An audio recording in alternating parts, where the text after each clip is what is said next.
Hello and welcome to the Next 100 Days podcast. My name is Graham Arrowsmith. And my name's Kevin Appleby. So, Graham, today we're off to Minnesota. We are.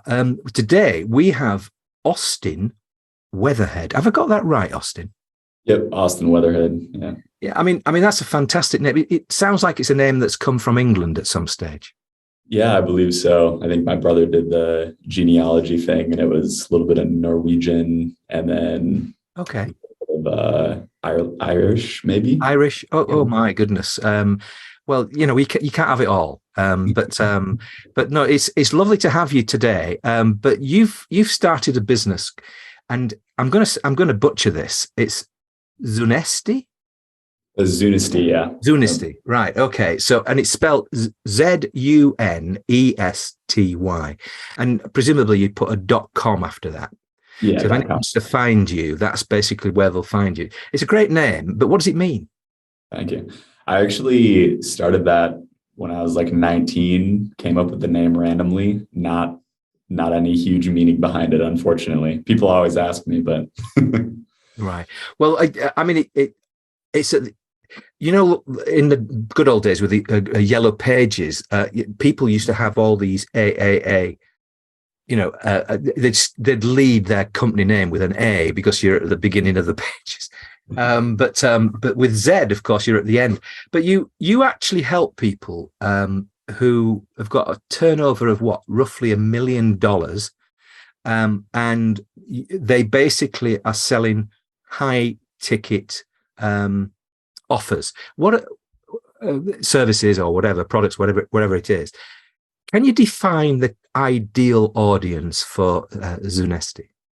Yeah, I think the thing we're focusing on now is high ticket offers of pretty much any kind. So if your lifetime value of a customer is in the at least 4 or 5 figure range, that's usually a good fit.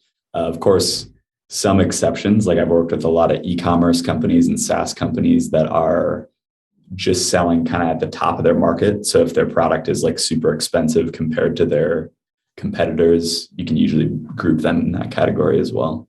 Yeah. So high ticket, you're looking at that as a lifetime value, not as a single product sale.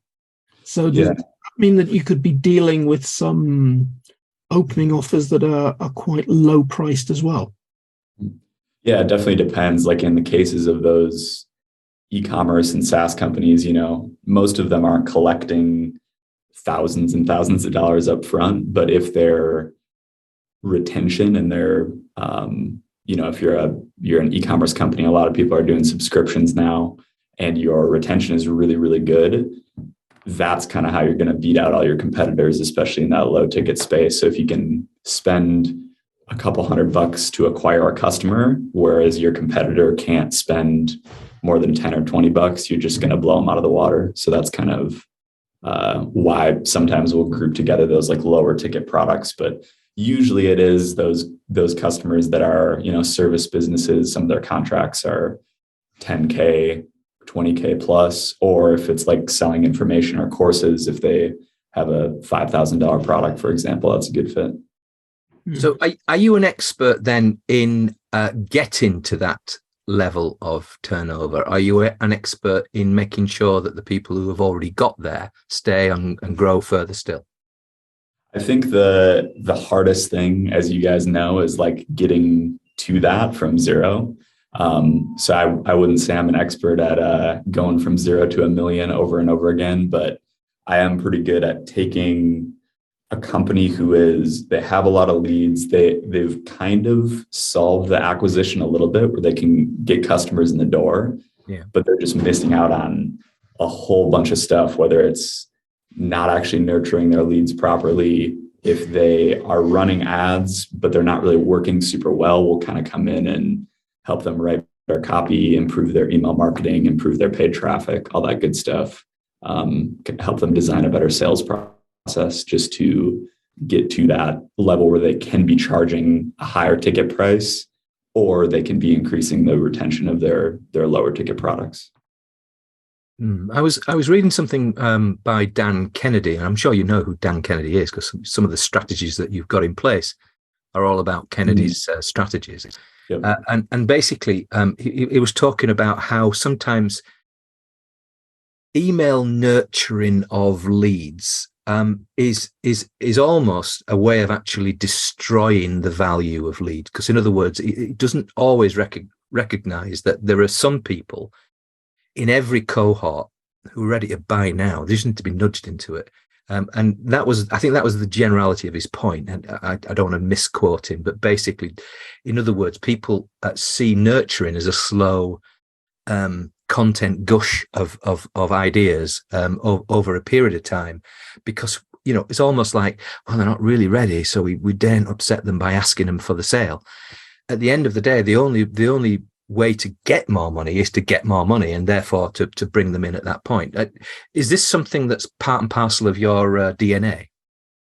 Absolutely. Yeah. I every single client that I've worked with, like 41 now, pretty much 80+% of them have been scared to really go hard on email and mail every day, or mail even a couple times a week. But the reality is like, people opted in, bought something, showed some interest in your business because they maybe wanted to buy something, or maybe wanted to buy something in the future. So yes, you can do a lot of content and give a lot of value so that the email program is really healthy and you're getting replies and clicks and all that good stuff. But at the end of the day, how are you going to make the money if you don't ask for the sale, right? Yeah, I've got to say, I think it was in this month's newsletter, and I haven't got it to hand, but basically it was very much about this idea of actually email marketing sometimes can destroy value because of the inbuilt thought process that says, well, we're going to have to be kind of tentative over a longer period of time, and when they're ready, they'll make sure they'll tell us. Well, I don't think life's like that, is it? I mean, at the end of the day, you've got to keep asking for the sale, don't you?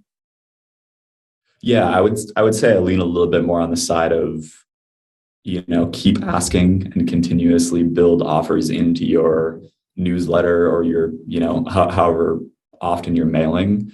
Yeah. But I do understand where he's coming from, where it's kind of, we've all been on email lists that really suck, right? And it's just super annoying and you unsubscribe.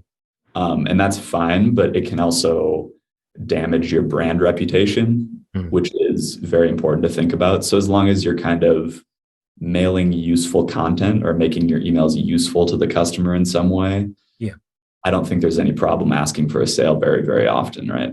And do you push your clients to do physical newsletters? I have not worked a lot in like the traditional direct mail stuff, but everyone that I've learned copywriting and sales from originated in that space, right? I know you own or you work with like Finally Fettled, and you guys do a lot of direct mail stuff, right? Yeah. So I'm the only reason I'm asking that is that I have these conversations literally every day with potential new clients who come along and say, email, please. And I'm thinking, okay, what do you want to do? Well, I like high net worth investors. Okay, well, I've got like 10 times more postal addresses than I do emails. So, or maybe not 10 times, but, a substantial number of times more postal addresses. So you'd really like to ignore, I don't know, 80% of the market. Yeah, emails, please. And I'm thinking, okay. And I, in the end, I'll have the money. But if you're gonna do this damn silly thing, don't do it in that damn silly way. So I actually think there's a market there for physical newsletters. And in the past, Kevin and I have had Sean Buck, who is another acolyte of the Kennedy family, but basically he runs a sort of a newsletter type business. And we've had Craig. I'm going to kill myself for not knowing his surname, but another direct mailman from America. So we've had lots of people on the podcast talking about this, but not your thing at the moment, but I suspect it will become so, because I don't think you can grow a successful high ticket business without postal. Yeah, I think it's a huge, huge advantage, and there's really not many people there doing it. So if you just do it, it's kind of untapped, right? But you do full service copywriting, which Is that something that you have a team, or do you basically do a lot of it yourself? Or how does that work? Yeah, I do a lot of it myself. So I started as a freelance copywriter working for companies in like e-commerce. And that's what I did for about 4 years before I kind of started the full growth agency and growth consultancy. So I'll do a lot of it myself. And then I've got a couple team members as well that help out with it. They're great copywriters. Given that you've been doing that for a while, have you got any tips for us on copywriting emails? Because Kevin's itching to know, aren't you, Kevin? You can look at look at him now. Look at him now. That to me is the greatest problem. How do you write an interesting email? Now, there are one or two that I receive that I'll be expecting. I'll open them. There'll be a load of interesting content there. It keeps me engaged. There are others where it's no more than, oh, why on earth am I on this list? Unsubscribe. Sure. Yeah, I definitely feel the same, and it comes in cycles. So, there'll be an email that I'm reading for months and I'm like, wow, this is such an incredible copywriter. Love the content, love what they're offering. And then 3 months later, I'm like, damn, like this, like, why am I on all these lists that just suck, right? It's terrible to read. Is there a sort of a trick to the subject line, for instance? I mean, do you have a sort of a rule of thumb that says no more than 7 words, or do you put the surname, not surname, but the forename in as part of the headline? Is there a tip that you would share with our audience? Yeah, there's a few. So I'll give like 3. I would say when it comes to subject lines, the most important thing is curiosity. And I know that's a very broad stroke type of thing, but the reason I say curiosity is just because it doesn't matter if it's 7 words. It doesn't matter if it's an emoji alone, right? It's just as long as you are leaving the reader like, what the heck is that? Like, what, I have to open it. The purpose of the subject line isn't to be a headline or summarize your email. In my opinion, it's to jack up the open rate as high as possible so that people can read the first line. So that's kind of the main subject line thing, is whatever you can say to invoke curiosity, no matter how weird it sounds as a standalone subject line. That's usually what you should go with. Right. It definitely helps to put in the first name if your email service provider allows you to do that.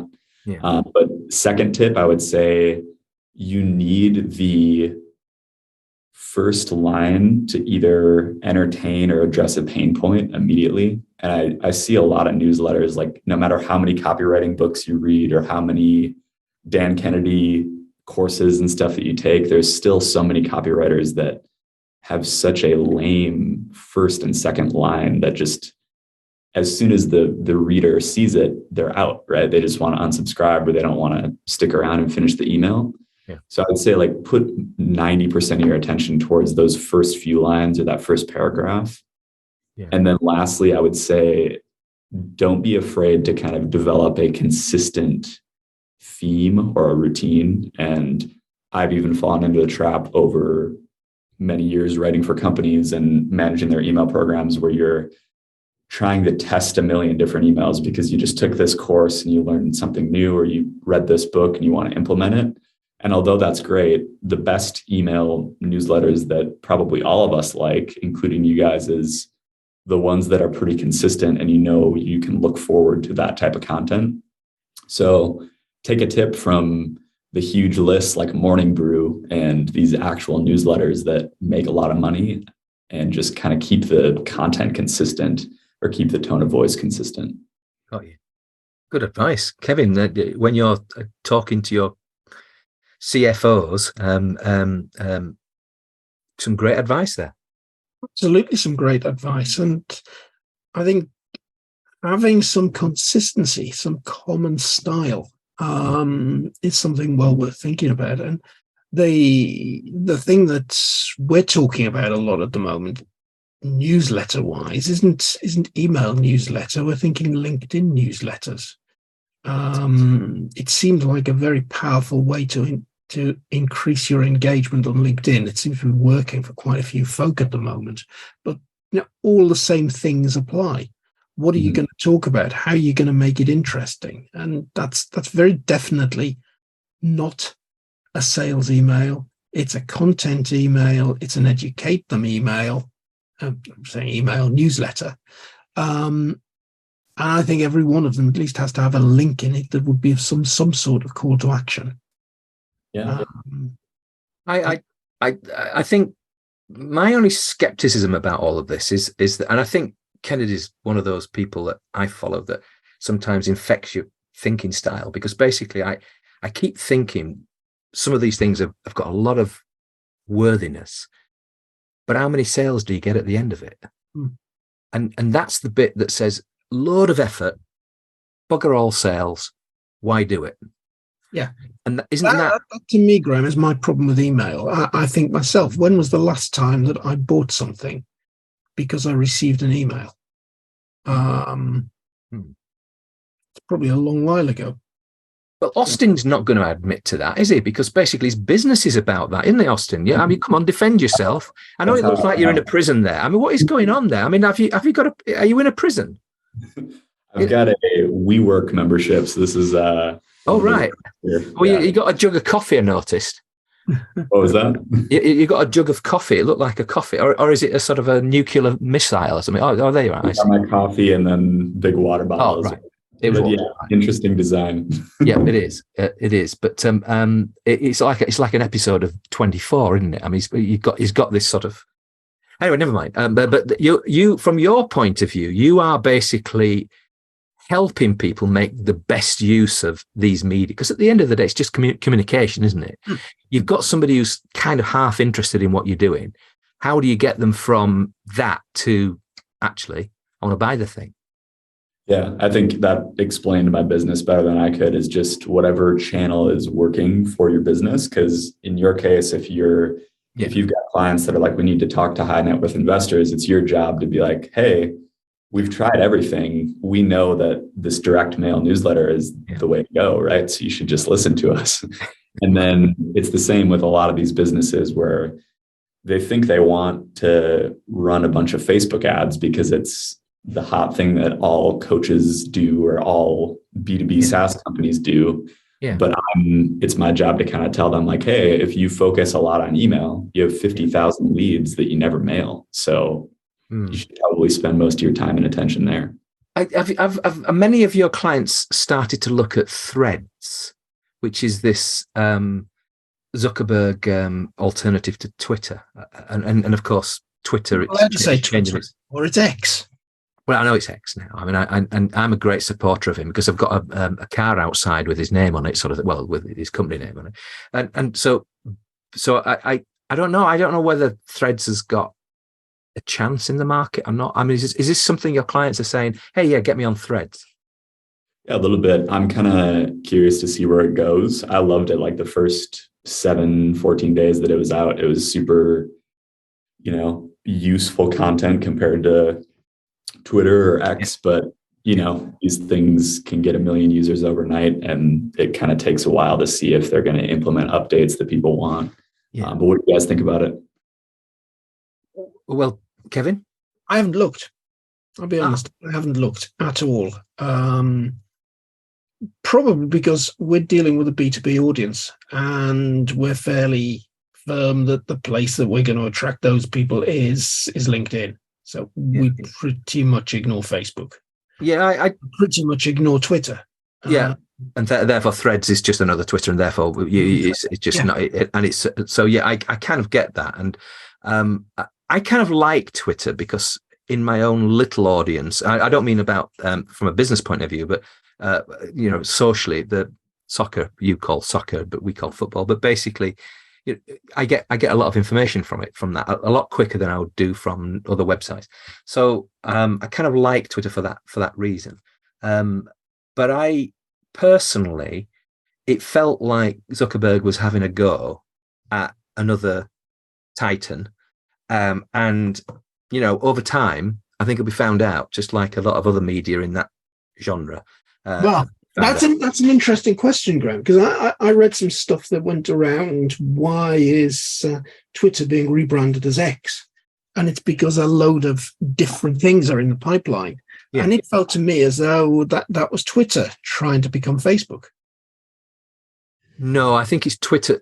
I think it's Musk trying to make X into something that happens in China. So basically, which they have something, I can't remember what it's called, but it's a similar thing where all these different functions happen. And maybe he's preempting the fact that at some stage, some government will say, we need this ability to monitor everybody in every single stage of their life, social credits and all that kind of stuff. And maybe he's just getting the run on that. But I hope it stays anti that idea, because I absolutely loathe the idea that the government are going to peer into every orifice of our lives just to keep us on the straight and narrow, according to the latest left-wing thinking. But at the end of the day, I want I want us to stop that at every possible point. But you might disagree, Austin. You're younger than us. Yeah, no, I think that isn't the greatest idea, right? I don't know if I'm convinced that a lot of the huge companies that collect a bunch of data, I mean, you see the stuff that's going on with like AI, and it's all about whoever can collect the most data. And I'm not sure that any of those companies like have the greatest interest of safety and security as they say they do. So we don't have to like go down that rabbit hole if you don't want to, but I think it's probably good that hopefully more companies in the data space or in the social media space actually care about that stuff rather than just saying it for a marketing and advertising angle. But you actually manage the ad investments into finding audiences and building audiences in Google and YouTube and LinkedIn and TikTok. And one of my neighbors is quite expert. He's only a kid, but he's expert at YouTube in particular, and it's got a massive following. But he's also built a business from it as well. I was only, as I say, literally a kid. He's barely into his 20s, so basically he's done really well. And but the paid advertising thing, people like me, I really don't get it. So it's, I mean, I've got a Google account that's been 9 years in the making. I've never changed it. It's just the same thing. I think Google write to me every day or every other day, say, have you thought about changing? Just ignore it because it keeps working. So I don't know. When it comes to high ticket items, these media, Meta, Facebook, Google, YouTube, LinkedIn, TikTok, is that the audience that's going to get you high ticket sales in the areas that you're interested in? Yeah, I think there's a misconception that high ticket, high net worth business owners or like B2B sales can't be done over things like Twitter and Facebook. And as you guys know, like they can, it's just choosing the best medium. But honestly, like there's a lot of people that I know, I haven't dabbled super far into, building out a company Twitter and really running it up or anything like that. And we focus mainly on writing ads on like Facebook, LinkedIn, and email newsletter stuff, because that's brought the best results for us so far and working on funnels.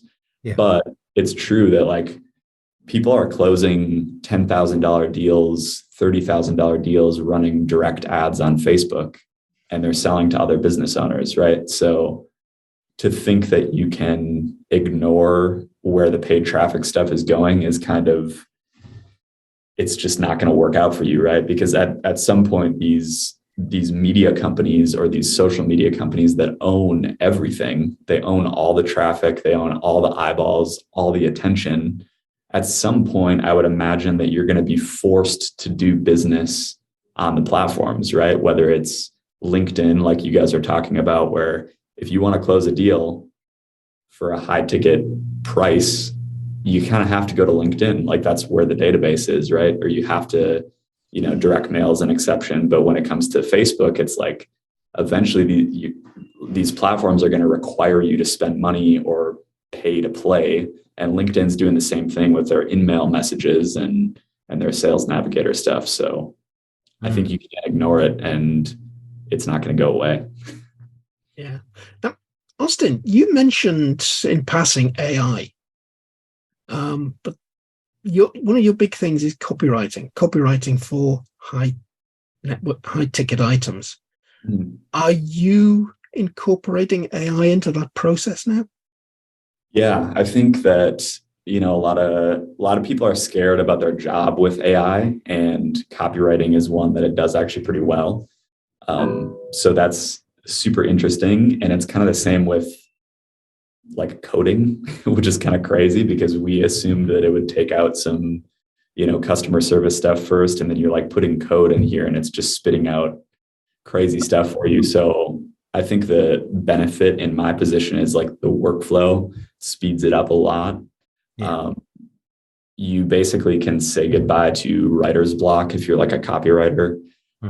It's also really useful for research because it has access to, a model on a data set that's just crazy. So you can basically be like, hey, here's my target customer. What do you think they would care about? And it'll give you a list or ask me questions about my target customer.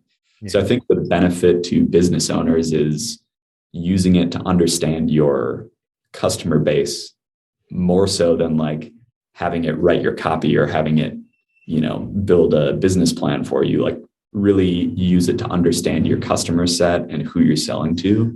And then you can use it for those menial tasks later. So yeah, I would say it's speeding up workflow a lot. And then when it comes to me helping my clients, we actually may be rolling out like an AI implementation sister agency pretty soon, just because that's a huge opportunity and not a lot of people are choosing the right AI tools and training the right models to use for their business. So we might be doing that later this year. One of the services that you offer, Austin, is website optimization. I know that you spell it with a Z, but I mean it's or a Z, I think you call it in America, don't you? Yeah. But it's actually called Z. So basically, you optimize websites. Now it talks about landing pages, websites. How did you get to know about these things? Because to be honest with you, I spent a lot of time we had somebody on from Flint McLaughlin's team down in Marketing Experiments in Jacksonville, Florida. And what a wonderful organization they are. They've got so many empirical experiments about landing pages and websites. I learned so much. It's quite theoretical at times. I think that's his style. But basically, there's so much knowledge. But did you learn, or did you cut your spurs in a different way? Is it just learn, and did you learn it along the way? Yeah, I think I learned a lot of it along the way, working with a couple clients that I kind of got my first case studies with, where they're running thousands and thousands of dollars of paid traffic to their pages every single day. So it's just, you have to quickly iterate the pages and improve the copy and improve the messaging on the page. I would say that my expertise is much less in the design and technical optimization of a site. And that's great. And you should definitely do that. But from my perspective, I've found the highest yield thing you can do is like the copy on the page or the VSL. So we'll kind of focus on optimizing that stuff. And yeah, you can go down a rabbit hole with that too. There's a lot. And is video an important part of landing pages now? Absolutely. Yeah, I think some of the best funnels that I've worked on is just a video sales letter or like a huge marketing video that's on a landing page. And you just run millions of viewers through that video. And it's pretty much like an automated, I don't want it to sound cheesy, but like an automated sales machine, right? Like it pumps out appointments for you. It pumps out sales for you. It can, in the limit, like eliminate salespeople if you get it to work well enough. Even on a high ticket item, like we had one client that single VSL funnel and they ran like a crap ton of paid traffic through it and netted like $5 million in a couple of years just from that one video. And do you know how much they spent getting people through there? Quite a lot. Yeah, I think it was over the course of multiple years, but I know their margins after paid traffic as well were over 50%. So they did pretty well. Yeah, that's good. That's very good. I mean, I don't know about you, Kevin, but the thing that I've not done in my business and not encouraging other people's is to overspend on media. I don't know. It's maybe just me. I don't know. Maybe. And I don't think you're not suggesting that people overspend, Austin, are you? You're just basically saying, well, if you want to do it in this way, then serve people up to this video, and if it works, it works. And presumably, do you A/B videos? Do you actually have a split test? Do you have different video content? So that first bit that you talked about earlier with emails, the lead paragraph sort of thing, that do you have different leads within the video to keep them watching?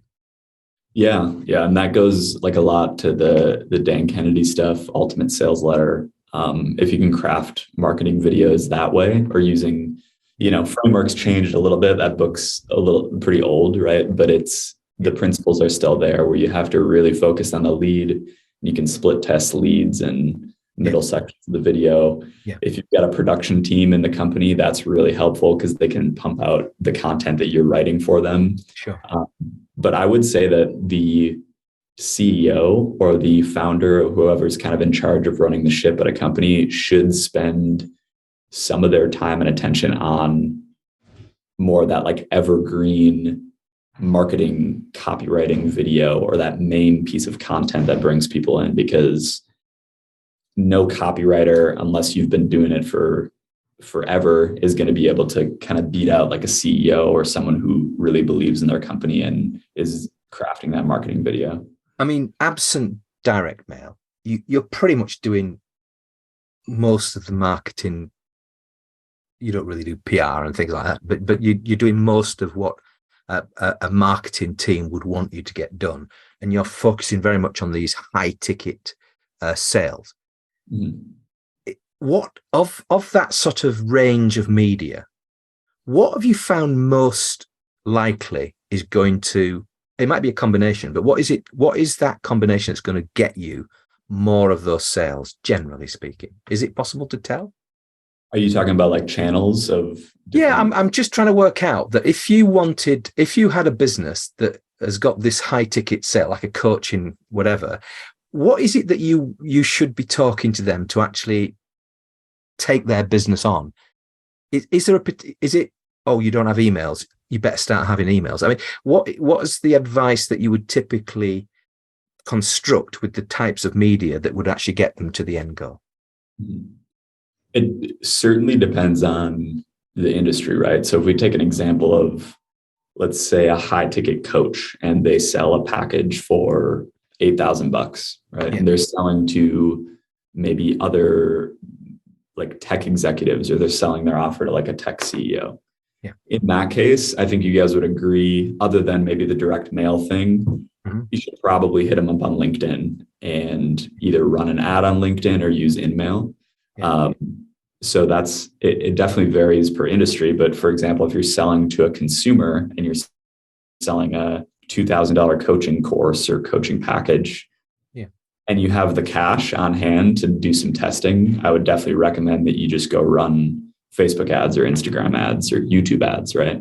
Yeah. So you have to kind of figure out like, where does your consumer hang out, and actually study it, right? Because if they're running a company and they're a CEO and they make $5 million a year, and that's kind of your persona, are they really going to be spending a crap ton of time on Instagram? Probably not. But are they going to be on LinkedIn hiring people and going through applications 1,000%? Yeah, that's a good point. So one of the things we've heard so many times on this, Kevin, is where people are hanging out. I mean, you've got financial officers. Where do they hang out? I mean, presumably the pub, because they don't really work during the day, do they? Let's face it.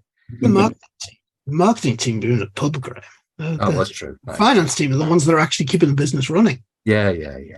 So that it's a very interesting question. I mean, we find most of our leads through LinkedIn. We find a good chunk on databases that will give you access to names and email addresses of senior officers in companies. It's a difficult one because we know that being a B2B, people will hang out on LinkedIn, but you then find out there's a small chunk that will spend time on LinkedIn. A big chunk of folk will tell you, well, actually, I don't have time to go on LinkedIn. Yeah. Where else do they hang out? Well, we put a podcast out once a week because we think that's a good way that people start to like you. You can just put out playing good quality content on a podcast that's aimed specifically at our community of finance folk. And that, I think, builds up know, like, and trust. And I've bought high ticket items on the back of a podcast before. And I think all the way background to where you and I first met in Internet Business Mastery. Why did I buy that? Because I'd heard Jason and Jeremy on about 50 podcasts. Yeah, me too. I bought Membership Academy on the same basis because I heard Mike Morrison on 40, 50 podcasts. Yeah. And I think that and if you think of those sorts of things where you're buying a membership, then you may hang on to that membership for 4 or 5 years. So it does become one of those tickets. Is this something that you recommend to clients, is podcasting? Because obviously you've actually joined us on our podcast. I mean, podcasting in and of itself doesn't guarantee you a loving audience, and we still do get hate mail. Kevin gets most of it, of course, but it's usually about me. But they won't write to me with that because I would just burn it. But I put most of it in the bin without Graham ever saying it as well. Oh, well, there you are. That's probably keeping my head down a bit. And the thing is, you've got such a range of ways, but to get people to turn up at your door, what do you do to attract these people? Yeah, I think the best approach that I've found is the direct mail of some sort, right? Whether it's physical mail or whether it's, cold email, whether it's cold LinkedIn messages. I like the traditional kind of direct response marketing where it's single touch points. However, once you figure that out and once it's working, you should move into some sort of paid medium, right? So running ads of some sort, wherever platform you find that useful, that should be the next step. But the thing that makes all of it work better, whether you're doing paid advertising or whether you're doing direct response marketing, is content, right? So if you guys have the podcast, or if you have that email newsletter that goes out and creates goodwill, or if you have a YouTube channel that people love, even if it's 5,000 subscribers or 1,000 subscribers, that is always going to make everything work better, right? Because in this day and age, people are not choosing whether they want to work with you on a 30-minute sales call. They're choosing whether they want to work with you well before the sales call. And you know that before people show up, 90% of their minds is already made up. So you guys are right that if you do a podcast every week, especially if your audience is very educated and busy, that's probably a great way to keep them engaged, is a high quality newsletter or a direct mail piece or something that they can consume and be like, hey, I actually like this guy. I like this company. This is cool. I mean, the one thing is with our audience is they're brilliant people, absolutely 100% brilliant. I mean, there isn't a single listener that we've ever had that hasn't been brilliant. And we love them, Kevin, don't we? Yeah, both of them. Yeah, I mean, so we know them by name. But no, seriously, we oddly enough, we do seem to have an audience over in North America, on the West Coast, apparently. More people over than West Coast.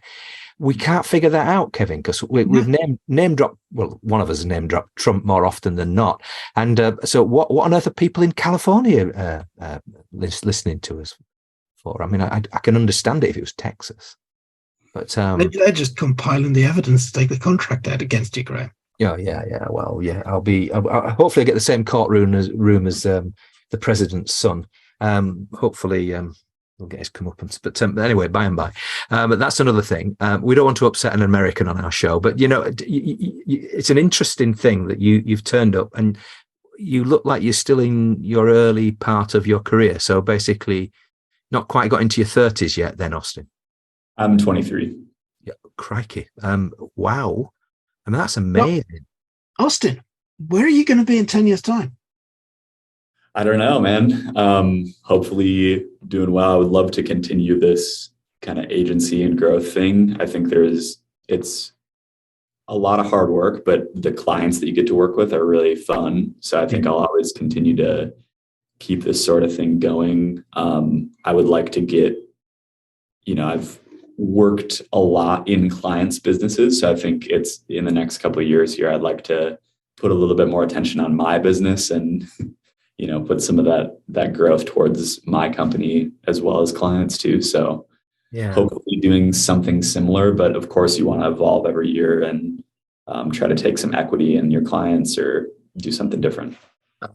I can only, at 23, sorry, forgive me, but I mean, it must be the ravages of running a business, but I would have probably put you a couple more years older than that. But basically, at 23, that's amazing. Yeah, well, no, you've still got your hair, like Kevin. I mean, Kevin's is sort of stuck on with bits of glue, but yours are falling out. Well, actually, still there. It's just very, very fine. But I don't do one of those comb overs. You couldn't possibly do that, Kevin. I mean. Yeah, you could be anyway. The point is, you've got all of your marketing career ahead of you at an amazing time with AI, and it's probably it is one of the most amazing times that you could be doing this and actually learning regular marketing before you start getting overwhelmed with AI is a really smart thing to do, because you will be in a position to put AI into its place. And I think that will bode well for you and your clients. Yeah. Thank you. I think it's super exciting. It's overwhelming though, right? I don't know if you guys have felt that way with all these tools coming out, where it's like, what do you like? There's so much to know, and it's just every day there's some new technology, new software. So that'll be interesting to see how that plays out. Yeah, and I think I mentioned on one of the last podcasts we recorded a few weeks ago, we were putting together a new training course. It was a boot camp, actually, and we needed a case study. And we toyed about sort of making something up that didn't have any work relevance. It was actually making a cup of tea. Now, that doesn't work. It's got to be a bit business relevant. Or can we use something from an actual client? No, because it's confidentiality. We'd have to get it approved. Oh, let's ask ChatGPT to write us a case study. 10 minutes later, we had a workable case study that we could give to the group on the boot camp that would take them half an hour to go through. I could not believe the quality that it came up with. It's something that would have probably taken me 2 or 3 hours to sit down, think through, and write myself. Yeah. You've been an amazing success already.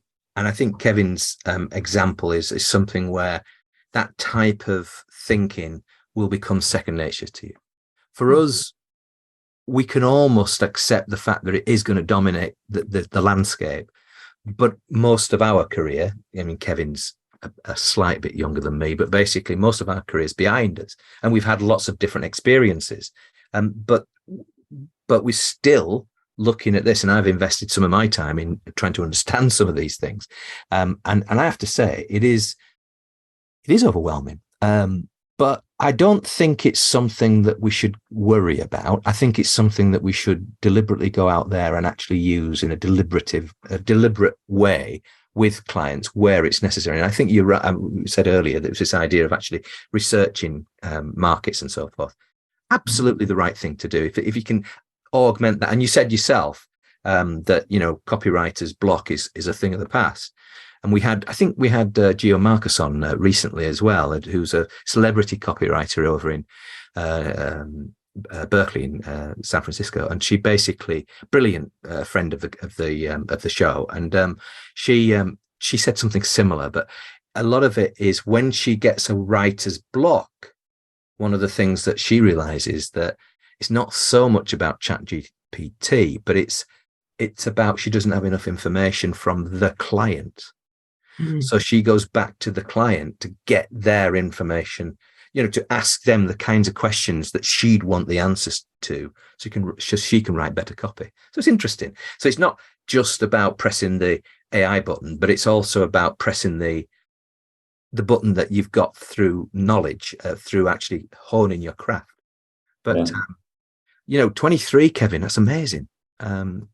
I'm just thinking back to how old Austin must have been when we put our first podcast out. Oh my! Yeah, when was it? 8 years ago. I'll put you at 15. Well, what kind of, that would have been 50? Yeah, 50. Is that what level of school is that? Is that high school? Is it? Yeah, like freshman year of high school, first year of high school. Wow. Wow. Just imagine the sort of fun that you had at that point, and now look at you at 23. You got to work. And Boring work. yeah, absolutely. But you've been anything other than boring on the podcast, and we're really delighted, Austin, that you've joined us today on the Next 100 Days podcast.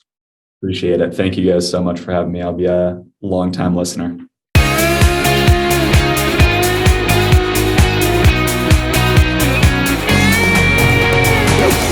Some great insight there into how the upcoming generation, bearing in mind that Austin is 23. Amazing. And as we said, he was in high school when we put our first podcast out, how that new generation is going about marketing high value products, high ticket items. I think that there are a lot of lessons we can learn. Yeah, well, he's niched down. He's understanding lots of the marketing options open to him, whether that's email, paid traffic, optimizing websites, and so forth. We didn't get around to talking about outbound prospecting. And I think he's got the right mindset about direct mail. I think he can eventually add that in, even if it's through partners, etc. And I think that is something that will only strengthen his high ticket offer too. But I do think he's got a lot of the things right, and he's at 23. He can afford to make mistakes. He can afford to be, you know what I mean? Not wild, but expansive in his thinking. But that doesn't mean to say falling over yourself to integrate AI into everything that you're doing. Yeah. It just means using AI when you can. Now, you and I at 60 something, we're thinking AI, what's all this about? How do I use it? It's interesting here, 20 something, 40 years younger. He's the same. Oh, another piece of AI. What do I do with this piece? Yeah. It is overwhelming, and I think he's right. And we didn't talk, for instance, but I would rather see Kevin Appleby in an email rather than an avatar of Kevin Appleby speaking. But the world might change, and at the end of the day, it is going to change. I just wonder how well some of these new techniques are going to serve. And I suspect we're going to have to wait a little bit to find out whether or not it was all a bit of a gold rush and there was only a handful of people who managed to get to the gold. But we don't want to concentrate too much on AI, because Austin's business is very much about using real things that people are using now, whether that's paid traffic or copywriting or email marketing, etc. And I think those are the things that he's offering. And at this age of 23, amazing, absolutely. Well, again, another great podcast, Kevin. It's been my privilege to be part of it. And today I've been Graham Arrowsmith. I've been Kevin Appleby. Goodbye. Goodbye.